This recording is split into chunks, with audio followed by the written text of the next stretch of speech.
सो अभी 4 हफ्तों से मैं कैलोरी डेफिसिट में हूँ क्योंकि मुझे लग रहा है कि मेरा थोड़ा बहुत फैट बढ़ गया है।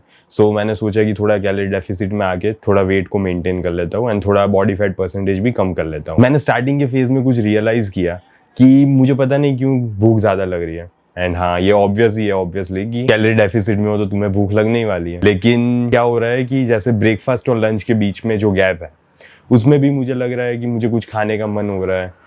घर में कुछ बनाया होता है तो मुझे फील होता है कि थोड़ा सा टेस्ट कर लेता हूँ। एंड तुम्हें पता होता है कि इसमें इतनी ज्यादा कैलोरीज है, लेकिन फिर भी तुम ये सोचते हो कि छोटा सा पोर्शन खा लेता हूँ ताकि इतनी ज्यादा कैलोरीज इंक्रीज नहीं होगी। लेकिन यही है कि धीरे धीरे करके ही तुम्हारी at the end of the day calorie increase हो जाती है। एंड ऐसा भी नहीं है कि सिर्फ ब्रेकफास्ट और लंच के बीच में हो रहा है। जैसे मैं शाम को वॉक करने निकलता हूँ तब भी कोई शॉप है तो मुझे फील होता है कि वाह कितनी अच्छी स्मेल आ रही है, या कोई पानी पूरी वाले की दुकान देख ली, मतलब अंदर से इच्छा होती है कि खाने का मन होता है। एंड कभी कभी मैं हार भी मान लेता हूँ, चलो थोड़ा सा खा ही लेता हूँ। एंड फिर at the end of the day binge eating हो ही जाती है। फिर थोड़ा थोड़ा करके बहुत ज्यादा ही हो जाता है एंड कैलोरी डेफिसिट से मैं मेंटेनेंस कैलोरीज तक पहुंच जाता हूँ। एंड उतना ही नहीं, मैं उससे भी ज्यादा आगे चला जाता हूँ।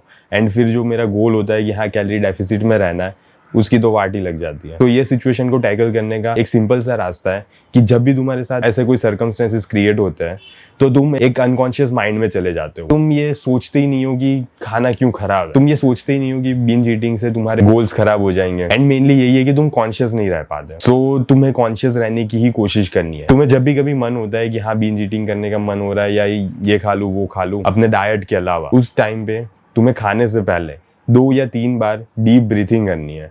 एंड डीप ब्रीथिंग से क्या होगा कि तुम एक जो अनकॉन्शियस माइंड में चले गए हो उससे तुम कॉन्शियसनेस में आ जाओगे।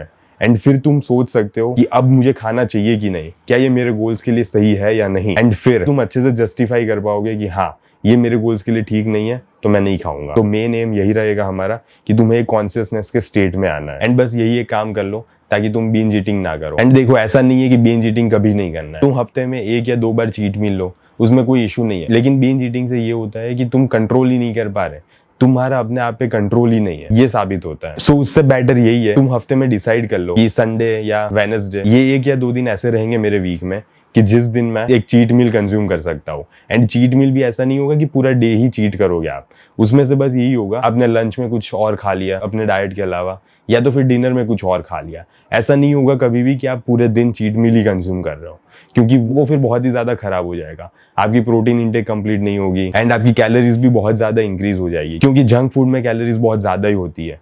सो कैलोरीज बहुत ज्यादा हो जाएगी एंड उससे फिर आप अपने गोल्स को अचीव नहीं कर पाओ। तो बस प्लीज कॉन्शियसनेस में आ जाओ। एंड यस, डीप ब्रीथिंग करना मत भूलो। जब भी तुम्हें लगे कि ये खाने का मन हो रहा है उससे पहले डीप ब्रीथिंग कर लो एंड फिर डिसाइड करो कि खाना है या नहीं खाना। Okay, so bye, over and out.